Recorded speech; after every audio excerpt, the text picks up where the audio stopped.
hujan salju. Apakah bentuk saljunya atau hujan salju ini pun masuk dalam kategori air suci. Walaupun kemudian uap ini berasal dari berbagai macam air, ada yang dari air comberan, air kotoran dan sebagainya. Tapi kalau sudah menguap, ini sudah mengubah bentuk dalam bentuk yang lain, maka akan menjadi benih-benih bibit-bibit air yang sangat murni. Assalamualaikum warahmatullahi wabarakatuh. Wajahnya dilihat di YouTube. Salam jumpa dengan Suluh Berkah Channel. Kali ini adalah liputan kegiatan kajian di Majelis Taklim. Monggo, sambil saya ngerekam ada pertanyaan, monggo. Kali ini ajak jemaah untuk mengenali macam-macam air suci. Sebelum Anda melanjutkan menonton tayangan ini, jangan lupa subscribe, like, dan komen untuk keberlanjutan dari tali silaturahmi kita. Selamat menyaksikan.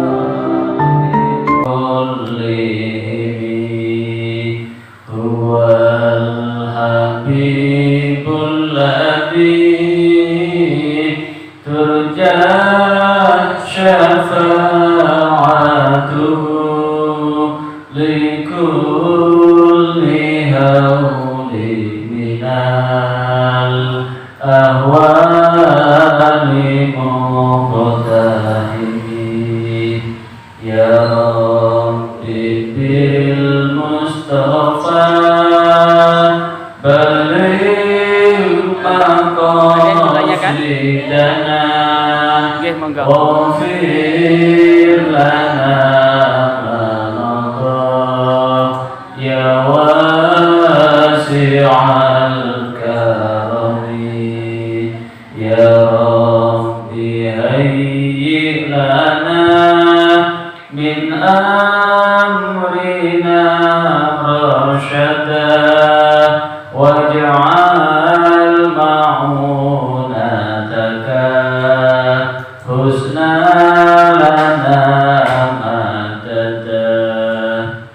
Alhamdulillah, pada hari ini hari Sabtu tanggal tanggal 25 November 2023. Ini kalau kegiatan kita ini adalah pertemuan yang keempat atau kelima ini? Keempat. Kita kemarin sudah membahas banyak. Yang pertama kita membahas hal-hal yang berkaitan dengan masalah kewanitaan. Yang kedua kita sudah membahas tentang target ibadah. Kemudian kita bahas tentang masalah menstruasi, karena masalah menstruasi itu bapak-bapak juga wajib. Segala sesuatu kecampuran barang najis, maka barang itu bisa najis. Kemarin kita bahas tentang parenting, pentingnya mempersiapkan generasi yang soleh. Hari ini sudah masuk di bulan November. Alhamdulillah tadi malam hujannya agak merata. Jadi di desa saya Kedongbolo itu hujan yang pertama. Jadi saya merasakan enak begitu. Kebetulan di rumah itu tak kasih lubang pas kamar utama itu, sehingga kalau hujan masih terasa. Dan di situ ketika ketika rintik-rintik hujan itu jatuh, terasa nikmat, alhamdulillah, dan segar amat gitu. Dan hujan ini rupa-rupanya sudah mulai terus-menerus, sehingga kalau barang itu najis, maka barang najis itu haram untuk dimakan. Yang tidak bisa dielakkan yaitu banjir. Tapi kalau toh dihitung itu berarti kalau kemudian bahan kue itu ada hanya sekitar 1 hari atau 2 hari, tidak lebih dari sebulan. Artinya apa? Itu adalah bagian nikmat dari Allah. Apa? Nikmat dari Allah. Nikmat betapa bahwa Allah sudah kasih kenikmatan 1 tahun tidak tergenang air, tapi kemudian ketika tergenang air, tapi kemudian hanya 2 hari dan sebagainya, rasa-rasanya seperti digambarkan oleh Allah di dalam Al-Quran surah Al-Hadid, kamathal ghaisin a'jabal kufar nabatu thumma yahiju musfarra fatarahu hutama. Seperti digambarkan satu tanaman yang sangat menghijau, barang kemudian begitu najis turun yang hujan, digunakan untuk maka mencampur, kemudian tanaman maka menjadi itu bening, bisa kemudian menjadikan makanan yang tanaman dihasilkan itu hancur najis. berantakan. Makanan yang najis itu Tapi haram tetap untuk dimakan. dalam situasi seperti ini kita tetap syukur kita masih bisa bertempat tinggal di satu perumahan yang rasa desa, keguyupan masih terasa kan? Jadi walaupun berada di perumahan, keguyupan masih terasa.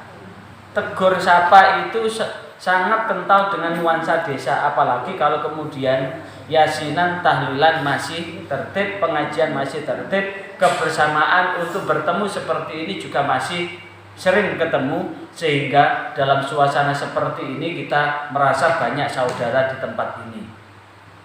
Maka satu hal yang bisa kita antisipasi, dan materi ini memang sengaja saya sampaikan adalah mengantisipasi dengan beberapa hal yang berkaitan dengan banjir ini. Karena bagaimanapun juga ketika sudah banjir, kita tidak bisa membedakan mana air yang bersih dan mana air yang kotor, mana air yang suci dan mana air yang najis. Maka disebutkan di dalam kitab Fathul Mu'in ada beberapa macam air, dan kita bisa mengenali macam-macam air itu. Air itu sebetulnya yang pertama adalah air mutlak. Air mutlak itu adalah air yang suci, Nanti wajahnya lagi dilihat di YouTube mensucikan. ya. Tohirun wa mutahhir. Nanti ada wajahnya. Ya. Wajah Yang dia. kedua adalah Monggo, air sambil muqayyad, saya air yang rekam, terbatas. ada pertanyaan monggo. Air yang Ya, terbatas barangkali ada itu yang bertanya. adalah air yang suci tapi tidak mensucikan. Yang kedua, air tidak suci lagi tidak mensucikan. Kemudian yang ketiga adalah air musta'mal, air yang habis dipakai. Dan yang keempat adalah air mutanajis, air yang terkena najis. Berbicara tentang air, maka sesungguhnya kehidupan kita ini kan bergantung pada air. Tubuh kita aja 85% ini juga terdiri dari air. Apa air yang ada di dalam tubuh kita? Otak kita, kepala kita ini isinya adalah otak. Tapi otak ini juga tidak kental. Tapi Monggo. otak ini juga Ada yang ditanyakan? 85% air. Sehingga Iya, monggo. ketika terjadi benturan, maka kemudian ketika gegar otak itu menjadi masalah buat orang yang terbentur kepalanya. Tubuh kita ini pun 85% bergantung pada air. Ini aja beberapa hari telat hujan dan musim hujannya agak telat, mestinya Oktober itu sudah mulai hujan. Ini November baru turun hujan tadi malam. Itu rasa-rasanya setiap hari ditambah dengan bau lumpur, bau gas yang ada dari Lapindo itu kalau pas sore begitu terbangnya ke sini rasa-rasanya gatal amat gitu. Jadi di mana-mana ada orang yang terasa gatal-gatal karena udaranya pun tidak bersih. Lah, maka dalam posisi seperti itu, panas yang begitu menyengat, yang sumber gitu, kayak di open begitu, maka rasa-rasanya air ini sangat dibutuhkan. Kayaknya kita butuh berendam di dalam air untuk menyegarkan tubuh kita. Itu berarti bahwa air ini memang sangat kita butuhkan. Lah, terkait dengan air, apa yang perlu kita butuhkan, yang paling dibutuhkan untuk keperluan sehari-hari, yang pertama adalah air mutlak, air tohirun wa mutahhir, air yang suci lagi mensucikan. Yang kedua adalah air yang muqayyad, yang suci tapi tidak mensucikan. Apa air yang muqayyad? Suci tapi tidak mensucikan. Contoh, air kelapa. Air kelapa itu suci tapi tidak bisa dipakai untuk wudu.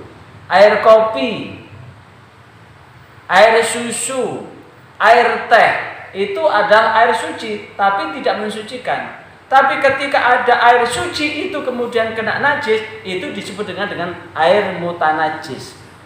Sebelum kita membahas tentang air mutanajis, kita akan mengidentifikasi, kita akan memilah-milah Air apa yang dalam kategori Ya. air mutlak, Segala air suci sesuatu lagi campuran mensucikan. barang najis, maka Yang barang pertama itu sudah bisa jelas, najis. air laut. Kalau barang itu najis, Walaupun maka barang air najis laut itu haram itu untuk dimakan. kalau kita pakai kumur kemudian menjadikan terasa sangat getir karena asinnya amat, tapi air laut itu masuk dalam kategori air suci lagi mensucikan. Hal itu didasarkan pada hadis riwayat perawi Imam 5 Al-Khamsah. Al-Khamsah itu adalah Imam Ahmad, Imam Bukhari, Imam Muslim, Imam Tirmidzi, Imam Abu Dawud. Di situ disebutkan sa'ala Rasulullah sallallahu alaihi wasallam. Rasulullah sallallahu alaihi wasallam sa'ala rajulun, seorang laki-laki bertanya Rasulullah sallallahu alaihi wasallam kepada Rasulullah sallallahu alaihi wasallam. Faqala, maka berkatalah dia, ya Rasulullah, wahai Rasulullah, inna narkabul bahra. Sesungguhnya kami ini naik Itu berarti kalau perahu kemudian atau bahan kami ini kue berlayar itu al-bahra ada di barang lautan.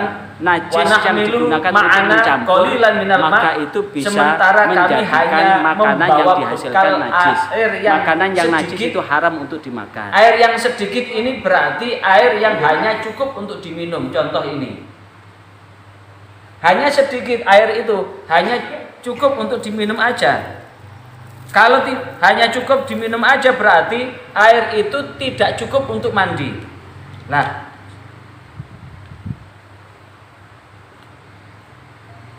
karena hanya sedikit cukup untuk diminum saja, maka kemudian sahabat tadi bertanya, fa in tawaddo'na, dan jikalau kami berwudu bihi atishna, maka sungguh kami ini akan kehausan. Atishna, kami akan kehausan karena air yang sedikit itu hanya untuk minum saja.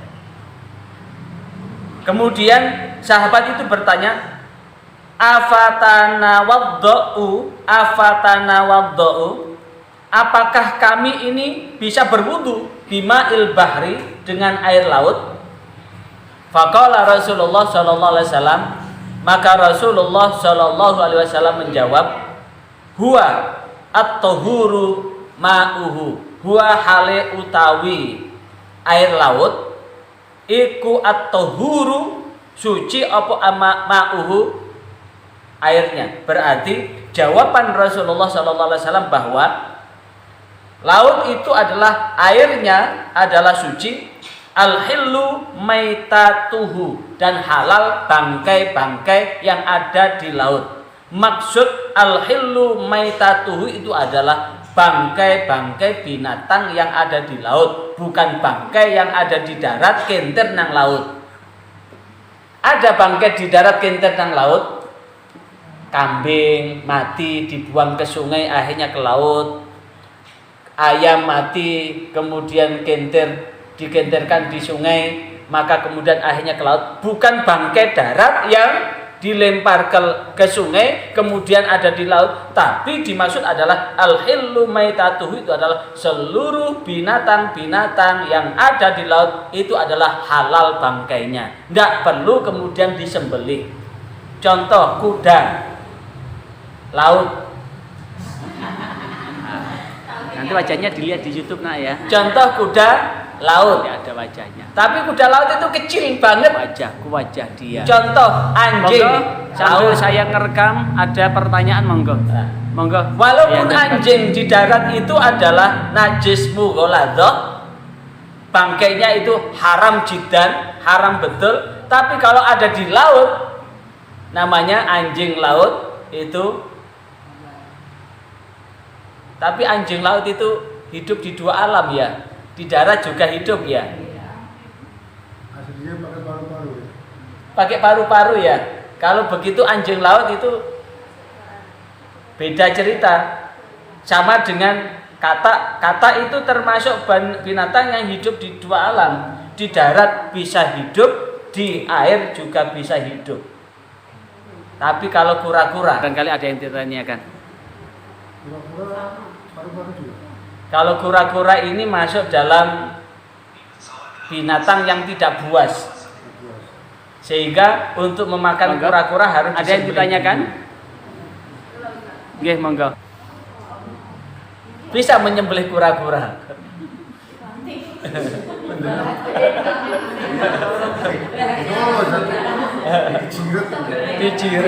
Dijiret dulu.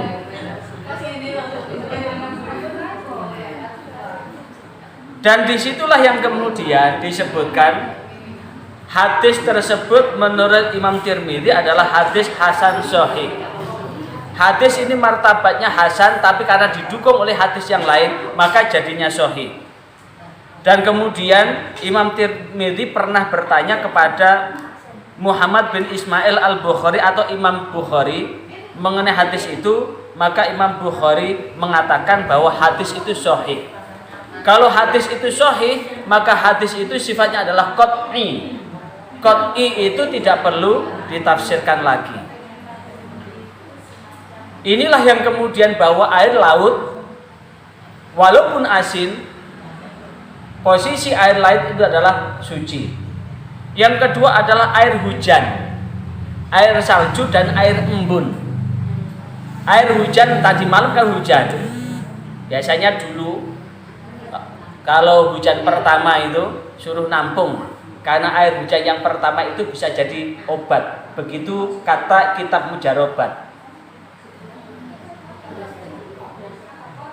Nah, direbus dulu air hujan yang pertama. Makanya tradisi di pesantren itu kalau hujan pertama itu santri itu sama hujan-hujan, karena di situ mengandung obat. Walaupun di situ udara awan yang kemudian turun kemudian lewat di udara dan udara itu kotor, itu penuh dengan virus-virus, maka virus-virus itu bisa menjadi menjadi serum atau menjadi Segala sesuatu kecampuran barang najis maka menjadi barang vaksin. Bisa menjadi vaksin. Vaksin itu kan penyakit yang dilemahkan kan. Contoh kemarin vaksin COVID kemarin kan bakteri COVID yang kemudian dilemahkan. Atau bakteri COVID itu diubah kemudian bisa menyerang bakteri-bakteri COVID atau menambah kekebalan di dalam tubuh. Maka dalam ilmu mujarobat, hujan pertama itu mengandung obat. Makanya kemudian kalau ada anak putranya hujan-hujan, biarkan tidak apa-apa. Tapi jangan kebablasan, suruh hujan-hujan aja. Wong bapaknya juga bisa hujan-hujan kok. Bisa hujan-hujan. Nah, air hujan itu termasuk dalam kategori kalau air barang itu mutlak, najis, maka barang najis air itu haram untuk suci, dimakan. tahirun wa mutahhir. Air yang suci lagi mensucikan. Makanya Itu kalau berarti kemudian ketika bahan pada kue posisi seperti ini, katakanlah sumur kita, namanya sumur kita ini kan sumur yang sangat cetek banget kan, bukan sumur yang dari paling bawah. Tapi sekarang kalau kemudian mau bikin sumur bor itu harus izin. Kalau tidak izin itu kena sanksi itu. Sekarang itu harus izin dulu, karena apa? Kadang-kadang kemudian apalagi kalau kemudian di daerah itu ada minyaknya. Seperti di daerah Porong dan sekitarnya itu begitu meledak, pecah gunung lumpur di Porong itu, sebelah barat jalan itu banyak rumah yang kemudian tenggelam karena di situ banyak bikin sumur bor.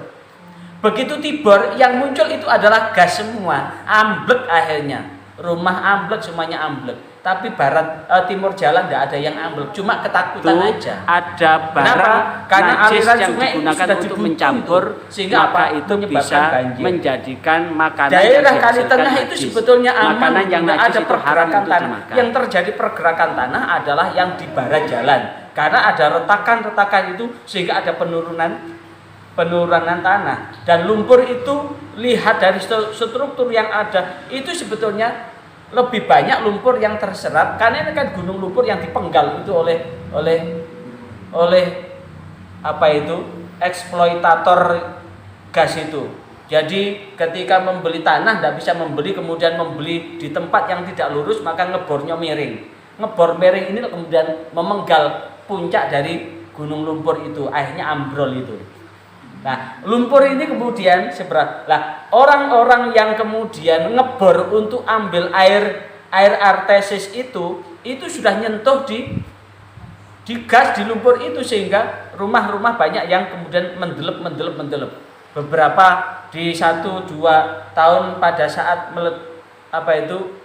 menyembur lumpur Sidoarjo itu kan ada beberapa rumah yang amblek gitu. Karena apa? Ada penurunan tanah.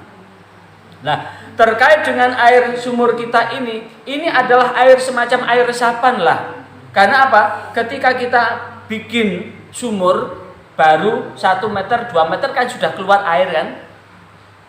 Ditambah lagi antara sumur dengan septic tank itu juga berdekatan. Maka tidak tertutup kemungkinan resapan septic tank kita itu merembas ke sumur kita ini. Tapi walaupun septic tank ini merembas ke sumur ini akan kita bahas di beberapa hal yang di berikutnya. Lah, air yang betul-betul suci itu adalah air yang turun dari langit itu. Karena apa? Nanti ada wajahnya.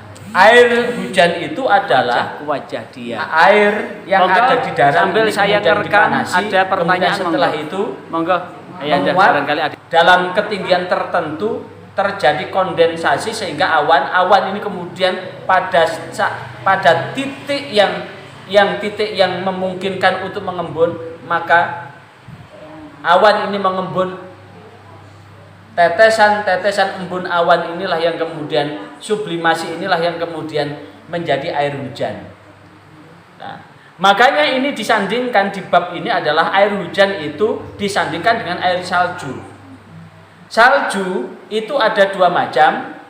Salju yang membeku di permukaan daratan, yang di situ daratan yang suhunya di atas 0 derajat. Sehingga titik beku itu adalah 0 derajat Celcius.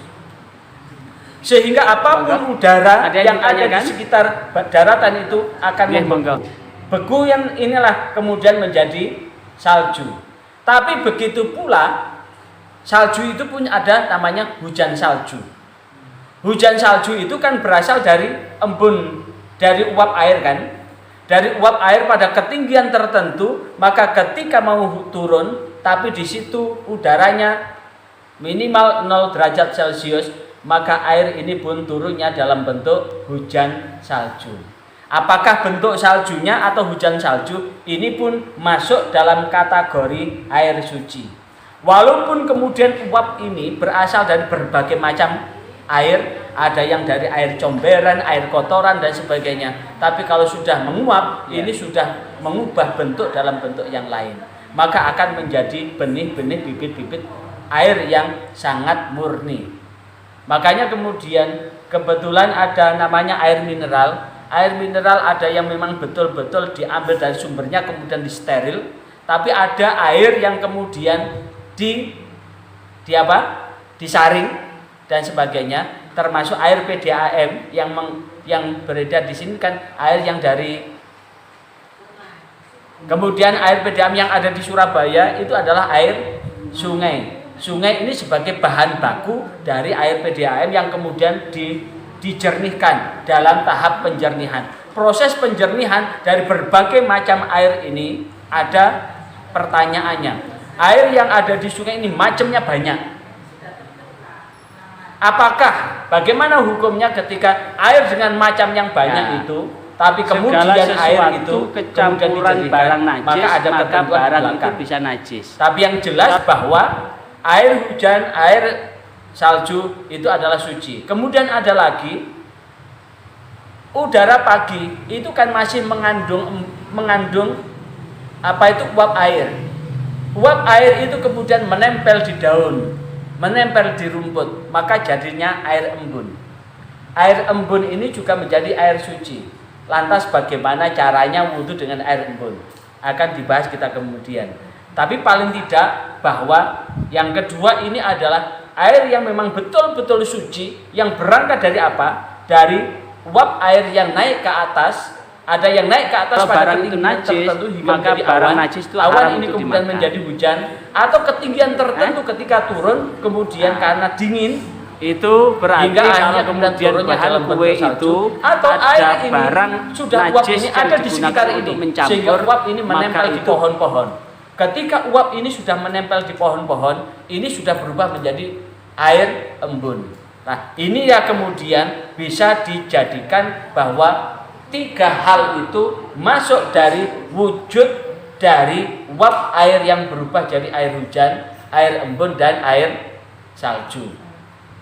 Maka disitulah kemudian disebutkan di dalam Al-Quran surah Al-Anfal bahwa Allah menurunkan hujan dari langit dan hujan itu adalah untuk mensucikan kita. Begitu pula Allah menyebutkan di dalam surah Al-Furqan ayat 48 bahwa Allah juga menurunkan air dari langit berupa air yang amat bersih. Makanya air hujan itu termasuk air yang amat bersih. Jadi kalau kemudian panjenengan pas hujan begitu buat tandon di atas untuk menampung bisa air, itu sangat menjadikan bagus makanan untuk yang air dihasilkan minum. najis. Makanan Daripada yang najis itu memakai haram air dimakan. sumur. Antara air hujan dengan air PDAM itu sebetulnya masih bagusan air hujan. Tapi air hujan itu kalau kadang-kadang turun dengan asam menjadi hujan asam, itu airnya akan jadi beda. Asal itu bukan hujan asam, tapi walaupun itu hujan asam, airnya juga tetap thahirun wa mutahhir.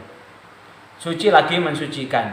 Maka berbicara tentang air ini, Rasulullah Shallallahu Alaihi Wasallam sebagaimana hadis yang diriwayatkan oleh Abu Hurairah, di mana dia menceritakan, dan ini adalah kalau HR wahul jamaah ila Tirmidzi, ini sudah hampir mendekati hadis yang mutawatir, paling tidak masyhur.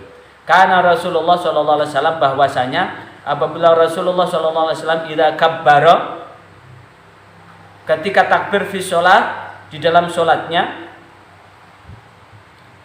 Hunainah, beliau berdiam sejenak qoblal qiraah, bahwa ketika Rasulullah Allahu Akbar, sebelum membaca apa-apa Rasulullah itu berdiam sejenak. Ternyata rahasianya, katakanlah kita sholat Allahu Akbar, sebelum dilanjutkan dengan doa iftitah, itu ternyata kalau meminjam hasil penelitian Profesor Dr. Soleh, itu adalah menyiapkan batin ini dalam posisi betul-betul tenang. Makanya kata tenang ini, sekali lagi, kata tenang ini dalam bahasa Arabnya disebut tumakninah. Tumakninah itu ternyata masuk di dalam rukun sholat. Setiap gerakan dari berdiri ke ruku ada tumakninah, kemudian iktidal, saat iktidal ada tumakninah, kemudian sujud, dalam sujud ada tumakninah, kemudian duduk di antara dua sujud, saat duduk itu ada tumakninah, kemudian sujud lagi ada tumakninah. Mendiamkan itu adalah memposisikan hati yang memang betul-betul bertawajuh kepada Allah. Nah, begitu pula Rasulullah ketika takbir di dalam sholat, Rasulullah berdiam diri sebelum membaca. Fakultu, maka saya bertanya, Abu Hurairah bertanya, ya Rasulullah, wahai Rasulullah, bi abi anta wa ummi, bi abi anta wa ummi. Maka disitulah disebutkan bahwa demi ayah, bi abi demi ayahku, wa ummi dan demi ibuku, aro'aita sukutaka baina takbir wal qiraah, apa yang engkau baca, yang engkau baca tatkala panjenengan diam antara takbir dan membaca Fatihah tadi, ma taqul, apa yang engkau baca. Maka kemudian qala, Rasulullah menjawab, aku membaca Allahumma ya Allah, ba'id baini, jauhkanlah antaraku, wa baina khotoyaya, antara dosa-dosaku, kama ba'atta, seperti engkau telah menjauhkan bainal masyriqi, antara barat, antara timur, wal maghribi, dan timur. Allahumma naqqini, Allahumma naqqini, ya Allah bersihkan aku min khotoyaya, dari kesalahan-kesalahanku, kama yunaqqa, seperti as-saubul abyadu, dibersihkan, minad danasi, dari kotoran-kotoran. Allahumma silni, ya Allah, ya Allah, Allahumma silni, ya Allah bersihkanlah, min khotoyaya, dari kesalahan-kesalahanku, bisalji, dengan salju, wal ma'i, dan air, wal barodi, dan embun. Berarti bahwa sesungguhnya salju, air, dan embun itu adalah bagian dalam rangka membersihkan diri kita ini. Yang ketiga, air Zam-Zam, jelas sucinya. Di air Zam-Zam. Dan yang keempat, air yang berubah karena lama tidak mengalir. Apa air yang berubah? Air yang ada di kolam sangat luas, ditambaklah, karena ini kebetulan kan dekat tambak kan, dekat tambak, kemudian menjadi air yang banyak sekali. Maka air itu walaupun berubah dan tidak mengalir, tapi kalau jumlahnya banyak, maka air itu suci, karena hanya kena lumut atau dedaunan.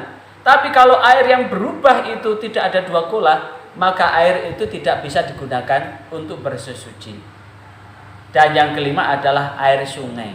Walaupun air sungai bentuknya seperti itu, wujudnya seperti itu, walaupun tidak sedikit kalau kemudian membuat jamban umum di tepi sungai, sehingga ketika mau mandi tiba-tiba ada emas yang ketimpul-ketimpul. Ini saya teringat betul karena saya ini asli Lampung Utara, Lamongan kampung sebelah utara. Dan kebetulan ada saudara yang tinggalnya masuk wilayah Babat. Dari Paciran menuju ke Babat itu harus harus naik perahu lewat Bengawan Solo. Itu saya teringat betul, nahkoda perahu itu ambil air minum di Bengawan itu enak aja. Jadi cuma disilak gini tok. Habis itu diminum. Itu enggak sakit perut itu. Sekarang itu air kotor sedikit itu sudah sakit perut itu. Makanya kemudian tiba-tiba ketimpul lah. Nah, ketimpulnya sesuatu yang najis itu kan hanya sekedar lewat, tidak jena. Maka walaupun di situ banyak yang kemudian dilempari, dibuangi hal-hal yang kotor, tapi itu hanya sekedar numpang lewat. Maka status air kemudian ketika benda najis itu sudah lewat, maka status air itu tetap suci. Kemudian ketika kita wudhu, kita melakukan jinabat, tapi ketika kita tidak mendapatkan air, maka tayamum kan. Maka yang bisa digunakan bersuci selain itu air mutlak, yang kedua adalah bisa dengan debu. Apa debu yang suci itu? Yaitu debu yang berada di permukaan tanah, pasir, dinding atau batu. Pendapat ini didasarkan pada sabda Rasulullah SAW, ju'ilat liyal ardu masjidan wa tahuron. Ju'ilat den dadekno liya marang ingsun opo al ardu bumi masjidan hale dadi masjid wa tahuron lan suci. Apa artinya? Bahwa Allah menjadikan bumi ini semuanya adalah bisa kita pakai untuk tempat sujud. Kita mau sholat dimanapun boleh, kecuali dua tempat, yaitu kuburan dan tempat buang air. Atau kecuali kuburan dan tempat buang air. Maka kita mau sholat di jalan dan sebagainya suci, dan kita bisa sholat di situ. Karena bumi ini Allah jadikan sebagai masjid, tempat sujud. Dan tahuran untuk bersesuci. Maka ketika panjenengan tayamum mau ambil debu dimanapun bisa. Apakah di punggung temannya, asal temannya itu tidak baru membersihkan kandang sapi, kandang ayam. Kalau baru dari kandang ayam dan sebagainya, maka itu akan kena ketempelan debu kotoran ayam atau kotoran sapi atau kotoran kambing. Kalau habis dari Cak, aku tak tayamum dulu, menghadap ke sana, plek-plek di punggungnya, bisa untuk tayamum. Atau dimanapun, atau di sini, semuanya yang mengandung debu. Bisa, ini adalah debu yang suci semua. Kecuali debu yang nyata-nyata, debu itu dekat dengan tempat yang najis. Misalkan ada rumah, tapi dekat dengan kandang sapi. Ada rumah dekat betul dengan kandang ayam dan sebagainya, yang memungkinkan kotoran sapi, kotoran ayam, kotoran kambing itu debunya menempel di sekitar dinding rumah kita. Tapi walaupun dekat dengan kandang ayam, tapi bisa memastikan bahwa ruang kita ini steril, tidak akan membuat air menerbangkan kotoran ternak yang ada di dekat rumah itu, maka dinding yang ada di rumah kita ini suci. Maka dengan demikian bahwa tanah dan debu itu dapat digunakan untuk bersuci dan mensucikan ketika kita tidak menemukan air atau ketika kita dilarang menggunakan air karena kita sakit. Karena jika kita sakit kemudian menggunakan air bertambah gerges dan sakitnya tambah parah, maka itu berarti menghalangi kita untuk menggunakan air. Kalau menghalangi kita untuk menggunakan air, maka di saat itu kita menggunakannya adalah dengan apa? Dengan tayamum. Kemudian yang ketiga adalah air yang tercampur oleh sesuatu yang suci. Air yang tercampur oleh sesuatu yang suci. Apa sesuatu yang suci? Tiba-tiba jeding yang tidak besar itu, jedingnya jeding jenengan berapa ukurannya? Besar, lebih dari oleh 1 meter aman. Lebih dari bawah lebih sangat. Iya. Memang model desa. Ya. Kalau jedingnya hanya 30 cm, hati-hati loh nggih, buat panjenengan yang jedingnya kurang dari 60 cm. Kalau ngepres 60 aja itu hati-hati. Harus betul-betul kalau mau jinabat harus meser-meser. Tapi kalau paling waman itu adalah mandinya jinabat pakai keran. Kenapa? Kalau jedingannya itu kurang dari 60 cm, persis 60, panjang 60, lebar 60, kedalaman 60, tingginya 60, itu pun harus meser terus. Kalau kurang 1 ciduk, kemudian kecipratan, apalagi kalau kemudian rambutnya panjang, keramahnya itu nyiprat-nyiprat, begitu nyiprat, maka cipratannya ini menyebabkan air itu mustakmal. Ya, yang paling aman walaupun ya sekarang kalau masih berupa jeding seperti itu, mulai sekarang ganti keran aja, keran yang agak atas saja. Ya. Keran yang agak atas. Tapi kalau pakai shower koloran itu alirannya tidak seberapa kuat itu. Iya. Jadi harus ada aliran, kecuali pakai pompanya dinyalakan. Tapi kalau pakai tandon itu keluarnya tidak kuat itu. Kalau diakali dengan shower yang untuk nyiram bunga itu loh. Oh bagus itu, pakai shower itu aja gak apa-apa. Gembor itu, gembor. Ya, ngambilnya di gembor aja. Anggap saja ini bunga yang sedang ingin disiram. Di gembor, pakai gembor itu aja. Makanya dulu ketika air ndak sebegitu banyak, kemudian begitu langka air, maka untuk wudhu kan pakai padasan itu. Apa padasan? Gentong yang dikasih lubang bawah itu. Jika wudhunya pakai begitu. Kalaupun toh mandi kan juga merujuk dari situ. Kalau saya lihat ya walaupun pas pada saat showernya ndak bisa dipakai ya, walaupun kerannya sekian ya saya kalau jinabat ya duduk gitu sambil pakai keran itu. Kalau kemudian pas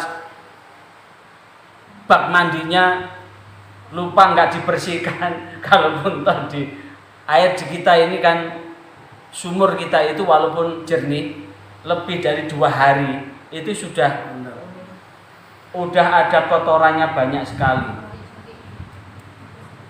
karena airnya kan rada kuning kan. Lek sumur jenengan pakai PDAM semua ya? Alhamdulillah. Alhamdulillah, kalau pakai PDAM aman jaya itu. Tapi ingat, di PDAM pun siapkan kalau jedingannya kurang dari 60 cm kubik, 60 kurang daripada itu, syaratnya adalah tetap meser-meser. Kalau kurang dari itu, hati-hati ketika jinabat. Karena apa? Bisa air itu bisa menjadi air mustakmal, air yang bekas dipakai. Air yang mustakmal itu adalah air yang tidak bisa dipakai untuk bersesuci. Lantas bagaimana kalau air yang tercampur air yang suci tapi campur dengan sesuatu yang suci? Misalkan begitu mandi tiba-tiba sabunnya nyemplung atau samponya nyemplung, atau sekaligus pakai minyak di situ, kecemplungan minyak, atau ada tepung masuk di situ, bagaimana dengan status airnya dan sebagainya, yang memang secara zat ia terpisah dari air. Maka hukum air ini adalah suci selama masih terjamin kemutlakannya. Jadi misalkan bak mandi itu kecemplungan sabun, selama di situ sabun batangan itu tidak berubah, airnya tidak berubah sehingga kemutlakannya masih terjaga, maka air itu masih suci, bisa digunakan untuk bersesuci. Tapi jikalau telah keluar dari kemutlakannya, di mana tidak dapat lagi disebut air mutlak, misalkan sudah berbusa sehingga ketika dicium sudah bau sabun, bau minyak dan sebagainya, maka itu sudah tidak bisa dipakai bersesuci, tapi tetap suci. Air itu tetap suci tapi tidak bisa pakai bersesu. Contoh ini, apa ini namanya? Air minum kan? Kalau saya pas bimbing umroh jamaah, saya suruh bawa air 2 botol di tas paspor itu yang berubah jadi tas tempat sandal, dengan harapan ketika pas tawaf batal begitu langsung kita suruh wudhu sambil jalan sambil. Tapi kalau kemudian air ini sudah bercampur dengan air yang suci ini kan air mutlak. Walaupun sekian ini bisa untuk wudhu, Saya ngajari jamaah bagaimana cara berwudhu dengan hanya 1 gelas air. Itu paling kalau efektif betul masih tersisa sekian. Hanya terpakai separuh aja. Tapi kalau ini kecampuran benda suci, misalkan gula kopi, sehingga akhirnya ketika diminum begini bukan rasa air putih, tapi rasa air kopi, maka walaupun ini tidak najis tetap suci, tapi air yang sudah bercampur kopi dan gula itu tidak bisa dipakai untuk bersesuci. Karena kemutlakan air itu sudah berubah. Nah, pendapat itu didasarkan pada hadis dari Ummu Atiyah yang menceritakan bahwa saat beliau masuk bersama Rasulullah, ketika itu sudah masuk waktu apa? Dan ketika itu Rasulullah masuk ke rumah Ummu Atiyah ketika putrinya yang bernama Zainab itu meninggal dunia. Lalu beliau berkata bahwa mandikanlah ia 3 atau 5 kali atau lebih dari itu. Kemudian di situ terjadi dialog. Jika menurutmu itu lebih baik adalah lebih baik, maka dengan air serta dengan daun bidara. Dikasih daun bidara. Jadi dikasih dengan daun bidara. Pada basuhan yang terakhir campurkan dengan kapur barus. Jadi pertama diratakan dengan air dulu, kemudian untuk membersihkan bau dan sebagainya maka dicampur dengan daun bidara. Yang terakhir dicampur dengan kapur barus sehingga baunya tetap seger. Dan di saat itu jika telah selesai maka beritahukan kepadaku. Setelah selesai memandikan jenazah itu maka kami beritahu kepada Rasulullah. Ummu Atiyah memberitahu Rasulullah dan kemudian beliau memberikan kepada Ummu Atiyah pakaikan kain itu pada tubuh. Jadi itu berarti bahwa seorang mayat tidak boleh dimandikan kecuali dengan air yang dapat mensucikan orang yang masih hidup.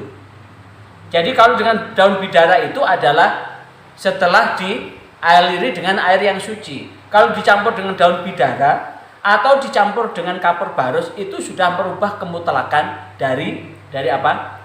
Kemutlakan dari air itu.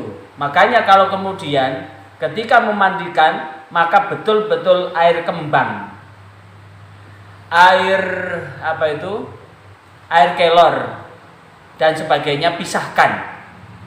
Itu sebagai pengharum ketika sudah disucikan. Kemudian yang keempat, air dalam jumlah yang banyak apabila berubah warna karena tidak mengalir. Ini para ulama berbeda pendapat. Menurut kesepakatan para ulama, jika air berubah ketika tersimpan dan terdiam di satu tempat yang tertutup, maka ia tetap suci. Yang banyak loh ya. Misalkan ada air di dalam bak mandi 2 meter kali 2 meter. Saking lamanya hingga air itu banger. Maka sebetulnya uang itu ya begitu. Uang itu ibarat uang yang seperti air kran. Yang kedua ibarat air yang ada di kolam yang tidak mengalir. Maka letak keberkahan rizki ya begitu, kesegaran rizki ya begitu. Air yang mengalir, uang yang mengalir itu akan menjadikan keberkahan buat semuanya. Sebaliknya kalau kemudian uang yang disimpan tapi tidak pernah dikeluarkan, apalagi tidak pernah dikeluarkan zakat sedekahnya, maka nanti uang itu akan berubah wujud menjadi sesuatu yang tidak mengenakkan. Uang ngumpul banyak, sakit, kemudian dikuras lagi habis uangnya. Ngumpul lagi banyak, kemudian entah sesuatu hal lain sebab keluar lagi, tapi tidak pernah disegarkan dengan zakat sedekahnya.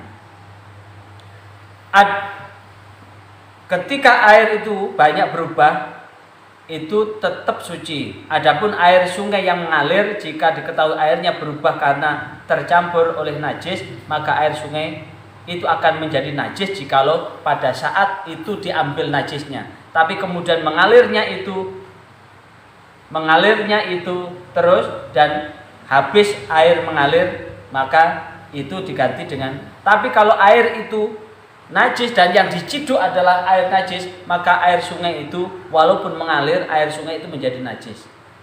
Namun apabila dicampuri oleh sesuatu yang suci dan sesuatu yang najis yang dapat merubah tetapi masih dalam perubahannya itu, maka tidak dapat disebut dengan najis hanya karena bersandar pada keraguan. Artinya begini, air yang sudah mengalir di sungai itu akan ada sungai besar, sungai kecil.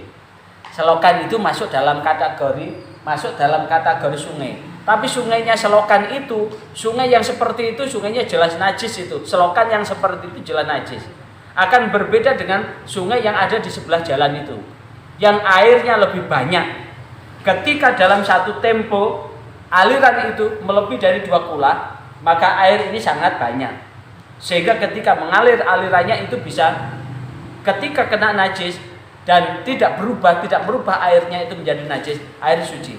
Tapi kalau airnya itu mengalirnya sedikit seperti di depan itu, maka itu air jelas airnya itu najis, apalagi kalau air itu sebagai limbah rumah tangga. Jelas ketika kemudian kena di dalam tubuh kita, maka air itu akan bisa juga menyebabkan tubuh kita ini juga bernajis. Yang kelima adalah air mustakmal. Apa itu air mustakmal? Air yang habis dipakai bersesuci. Sekarang pertanyaannya, ketika turun hujan, tergenang semua kan? Genangannya itu bukan menggenangi jalan, tapi air itu masuk ke rumah.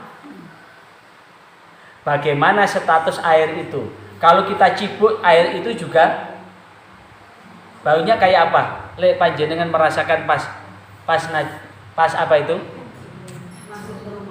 Pas masuk ke rumah itu. Maka jikalau air itu ketika masuk ke rumah dan ketika dikumpulkan kurang dari 2 kula, jelas kalau hanya sekemiren maka air itu najis.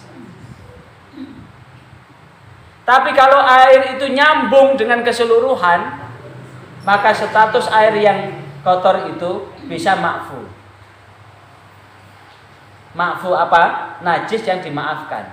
Kalau kemudian ternyata air itu meluap kemana-mana, maka walaupun itu baunya banger seperti bau got dan sebagainya, tapi ketika kemudian kita tidak bisa menghindar dari itu, maka status airnya bisa 2 pendapat. Yang pertama, air itu najis, tapi najisnya itu dima'fu. Yang kedua, karena air itu banyak sekali bercampur dengan air suci dan sebagainya, maka status air itu walaupun bau seperti bau got, tapi air itu statusnya bisa suci kalau kemudian itu melebihi dari jumlah air yang menentukan kadar kesucian pada air itu. Tapi yang paling penting, doanya tidak usah pakai banjir. Bagaimana caranya supaya tidak pakai banjir? Kesadaran untuk mengalirkan air itu penting. Kenapa? Karena ketika turun hujan banyak sekali, lebat sekali, air itu kan mandek kan? Pertanyaannya, kenapa air itu mandek? Karena got-got yang ada di depan itu sudah tertutup oleh air tanah. Sehingga got yang dibangun dengan uang yang tidak sedikit itu tidak berfungsi. Begitu hujan lebat sedikit sudah menggenang tidak mengalir lagi. Lantas bagaimana mengantisipasinya? Pumpung belum banjir, belum hujan, maka perlu kesadaran warga, suaminya disadarkan, tetangganya disadarkan, ayo bareng-bareng ngeresiki tanah-tanah yang menyumbat selokan kita di depan rumah itu dibersihkan semua, dengan harapan ketika turun hujan airnya mengalir semua. Tapi kalau kanan kiri tidak mau membersihkan, sementara di depan rumah kita yang kita bersihkan itu sama dengan menampung air limbah tetangga kanan kiri. Maka kompak itu penting. Kun kal yadaini wala takun kal ainaini wal udunaini. Kun kal yadaini, jadikanlah kalian seperti 2 tangan ini. Berarti seluruh warga ini kompak bekerja bakti membersihkan lingkungan seperti 2 tangan ini. Saking pentingnya tangan ini, ringan sama dijinjing, berat sama dipikul.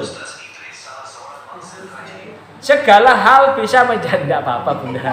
Segala hal bisa kita antisipasi bareng. Tapi wala takun kal aina ini, janganlah engkau seperti 2 mata. Wong namanya mata, yang satu kelilipan ya, sakit kan?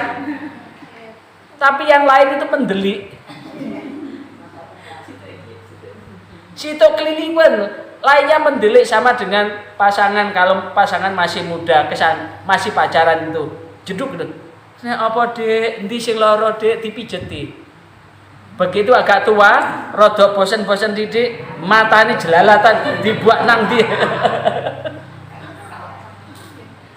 Bukan kaliada ini, wong siji lara gak ditulungi, malah diseneni. Melilat ae. Wis matane wis metu kabeh dikir Jawane. Wala takun kal udunaini, janganlah engkau seperti 2 telinga. Wong namanya 2 telinga itu. Telinga ini kan 2 memang, tapi tidak pernah kompak itu. Yang satu di kanan, yang satu di kiri. Itu pun kalau dikasih anting pun, ini 1 gram, ini juga 1 gram. Tidak mungkin ini 1 gram, ini 10 gram, apalagi 1 kilo.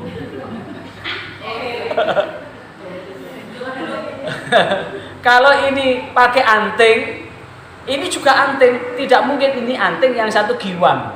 Apa bedanya anting sama giwang? Kalau anting itu pakai kawat yang kemudian masuk di sini sehingga menggantung di bawah telinga, itu namanya anting. Kalau giwang itu hanya pakai patek dimasukkan ke lubang tek gitu. Yang ini pakai anting, ini yang pakai giwang. Maka kalaupun toh dirinya tidak protes, maka orang lain kemudian yang protes. Loh, obatnya telat. Loh, lulusan sumber porong dan sebagainya. Atau lulusan menur belum sembuh. Atau sini pakai mata merah, sini harus merah. Tidak mungkin ini mata merah, sementara ini matanya 10 mejiku hibinilu, mata pelangi. Maka dalam kehidupan pun begitu, kompak. Lah, saking kompaknya, kalau tangan kanan adalah urusan, kalau terima duit pakai tangan, kalau untuk makan pakai tangan, bahkan kalau dikasih apapun oleh orang lain, maka wajibnya adalah terima dengan tangan. Bagaimana kalau tangan kiri? Marah kan? Tapi urusan belakangan, kebersihan pakai tangan kiri. Tapi kalau kemudian mendapatkan kenikmatan, maka tangan kanan akan memberikan kehormatan pada tangan kiri. Suaminya membelikan tas branded, maka ketika datang ke resepsi tidak akan dibawa oleh tangan kanan, tapi diserahkan ke tangan kiri untuk pamer. Ini tas branded. Suaminya mampu membelikan gelang sebesar rantai kapal, maka kemudian tangan kanan tidak pernah iri, tapi diserahkan ke tangan kiri untuk memakainya. Bapak-bapak beli arloji, tangan kanan merelakan agar arloji itu dipakai tangan kiri. Kenapa pakai tangan kiri? Karena yang dibuat lembehan ketika ketemu orang salaman itu ke tangan kanan. Kalau pakai tangan kanan, maka gelang itu tidak bisa dilihat oleh orang lain. Karena tujuan beli gelang itu biar bisa dipakai ke resepsi untuk ditunjukkan, loh aku punya gelang. Loh, aku punya tas yang bermerek yang kau pun tidak punya seperti ini. Sehingga bisa untuk pemanis kebanggaan. Watafakhurum bainakum, bisa untuk berbangga-bangga di antara kalian semua. Tapi ketika jatuhnya pada status resmi, maka yang dikasihkan merelakan untuk dililitkan di yang mana? Di jari manis yang kanan, menunjukkan bahwa ketika salaman, loh, berarti kapan nikahnya? Kalau pakai tangan kiri, nggak tahu sudah nikah apa belum. Kalau tangan kiri kan masih, kalau tunangan kan masih tangan kiri, sehingga jikalau janur belum melengkung, ternyata masih ada harapan lain untuk RRI. Karena kalau tunangan itu masih, jangankan tunangan, uang nikah aja bisa. Kalau tidak dapat perawaniku tunggu jandamu. Maka kemudian kenapa pakai tangan kanan? Ketika salaman itu menunjukkan kapan kau nikah dan sebagainya. Itulah yang kemudian bahwa hal-hal yang berkaitan dengan keseluruhan yang perlu diantisipasi sekarang adalah kun kalyadaini, untuk kerja bakti membersihkan lingkungan sebelum nanti ada genangan-genangan air yang di situ akan menyebabkan apa? Menyebabkan tempat berkembang biak bibit-bibit penyakit. Kiranya itu untuk bahan diskusi. Barangkali ada yang ditanyakan, saya persilahkan. Ini sama begini. Panjenengan ketika mencuci baju, antara bak penuh dengan air yang suci, baju yang belum suci tadi panjenengan masukkan di bak, maka status air itu najis berikut pakaiannya. Kalau pakaian itu betul-betul najis. Kalau pakaian itu tidak najis, hanya untuk membersihkan, tidak masalah. Tapi kita tidak tahu baju yang kotor ini najis atau tidak. Kadang-kadang antara baju yang kotor dengan baju najis itu kan beda kan. Kotor itu karena sehari kita pakai kena keringat. Status baju kita ini masih suci. Dicuci adalah dalam rangka menghilangkan keringat yang ada ini, sehingga tidak membutuhkan piranti harus suci atau tidak, tapi statusnya membersihkan. Tapi kalau baju ini betul-betul kena najis, maka perlu untuk disucikan. Bagaimana mensucikan? Mensucikan kalau itu najisnya adalah mutawasitoh, tengah-tengah, itu adalah harus hilang rupa najisnya, bau najisnya, rasa najisnya, dan status hukumnya. Rasa najis itu apa? Setelah rupa dihilangkan, baunya dihilangkan, rasa ditilat, dan statusnya. Nah, ketika sudah dibersihkan, maka tinggal status bersihnya, status sucinya. Tinggal air 1 bak penuh, kemudian air ini, pakaian ini dicemplungkan, maka air ini suci, air ini menjadi najis, pakaiannya belum menjadi suci.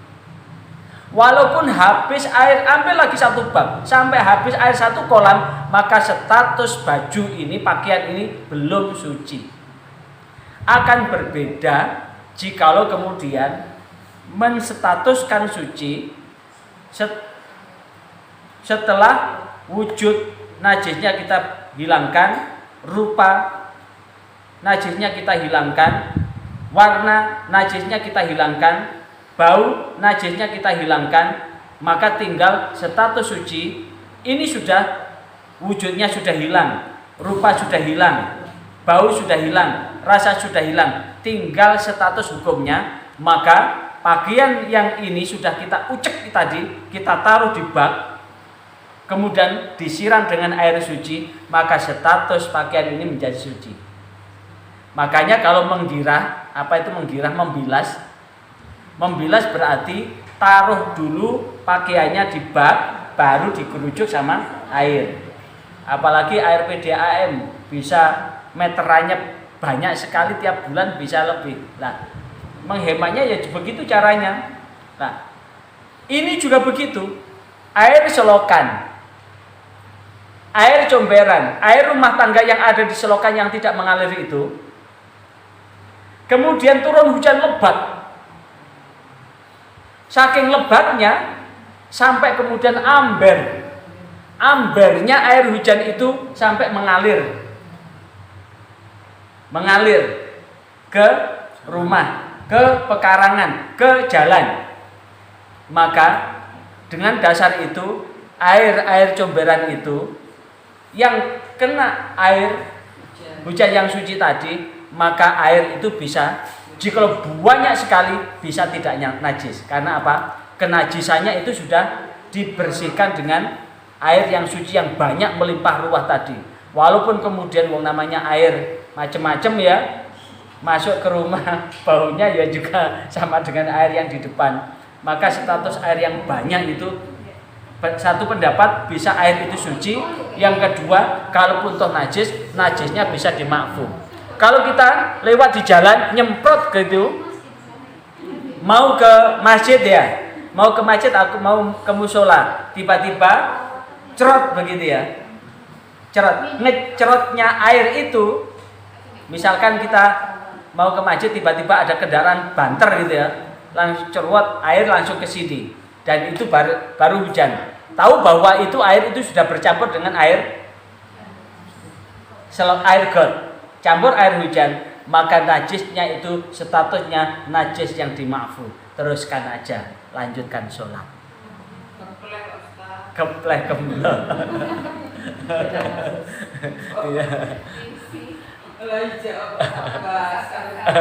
Amat gak nyaman ya. Tapi kalau di Mekah itu enak ternyata. Jadi habis hujan begitu, malah hujan-hujan masuk masjid, seger banget. Langsung kering sendiri. Kering sendiri.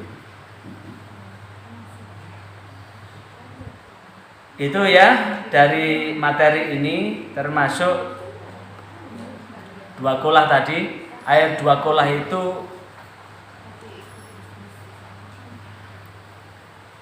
banyak yang perlu kita pahami, bahwa dalam indah Syafi'iyah, Imam Syafi'i atau madhab Syafi'i, dua kulah itu ukuran minimal adalah panjang 60, isi ya, bukan kulahnya ya, isi kulah 60 kali 60, kedalaman 60, sehingga kalau kemudian dipadatkan begitu, air itu kayak dieskan begitu, diukur 60 60 60 60 atau 60 kubik persegi tambah kubikannya 60. Kalau kurang dari itu berarti kurang dari 2 kulah. Kemudian itu menurut madhab Syafi'i ya. Kalau menurut madhab Hanafi, menetapkan 2 kulah itu sama dengan tempat air yang besar yang satu sisinya tidak goyang apabila sisi lain digerakkan. Jadi saking besarnya, kalau kemudian digerakkan tidak. Kalau 60 kan bisa digerakkan itu. Sehingga ukuran semisal adalah menentukan jumlah air yang banyak sekali. Namun di madzhab Maliki itu ada rukhsah, keringanan pada telaga padang pasir yang terkena tai unta. Jadi telaga kena unta, maka walaupun di situ kena kotoran unta, maka statusnya tidak najis. Saya kira itu, mudah-mudahan ada guna dan manfaatnya ya. Mudah-mudahan kita diberi kekuatan oleh Allah untuk merangkai ibadah kita ini, karena bagaimanapun juga kita semua hidup di dunia ini hanya sementara. Yang bisa kita lakukan adalah bagaimana jalan kehidupan ini oleh Allah diselamatkan oleh Allah. Selamat dunia, selamat di akhirat, dan apapun bentuk-bentuk kesucian, bentuk-bentuk ibadah adalah akan menghasilkan ketentraman dan ketenangan hati. Hati yang tentram dan tenang ini adalah bagian dari kesejahteraan hidup, bagian dari kebahagiaan hidup. Karena itulah ibadah yang kita lakukan adalah piranti penting untuk menumbuhkan kebahagiaan buat hidup kita. Mari kita berdoa kepada Allah, mudah-mudahan Allah membimbing kita di jalan yang benar. A'udzubillahi minasyaitonirrajim. Bismillahirrahmanirrahim. Allahumma sholli wa sallim wa barik ala sayyidina Muhammad walhamdulillahirabbil alamin. Ya Allah, bimbinglah kami semua untuk berada di jalan yang Engkau ridhoi. Berilah kami kesempatan untuk menjadikan hidup kami semua hanya beribadah kepadamu, karena hanya kepadamu kami beribadah, dan selanjutnya hanya kepadamu kami memohon pertolongan. Bimbinglah kami ya Allah dari ujian bala musibah serta bencana yang dapat menjadikan kami sengsara. Kami yakin ya Allah bahwa Engkau senantiasa melindungi hamba-hambamu yang patuh dan taat kepadamu, dan jangan Engkau beri beban kami di luar batas kemampuan kami. Jangan Engkau beri sesuatu yang kami pun tidak mampu menerimanya. Karena itulah ya Allah, jauhkanlah dari sesuatu yang tidak mengenakkan apapun bentuknya, yang nyata maupun tidak nyata. Dan bimbinglah kami semua tetap menjadikan hamba-hamba seperti apa yang didoakan oleh Nabi Ibrahim. Rabbi ja'alni muqimas shalah wa min dzurriyyatina rabbana taqabbal du'a. Jadikanlah kami semua dan anak turun kami, keluarga kami, termasuk orang-orang yang menegakkan sholat. Rabbana atina fid dunya hasanah wa fil akhirati hasanah wa qina adzabannar. Rabbi fanfa'na bi barakatihim wahdinal husna bi hurmatihim wa amitna fi tariqatihim wa mu'afatin minal fitani. Sekian, wassalamualaikum warahmatullahi wabarakatuh.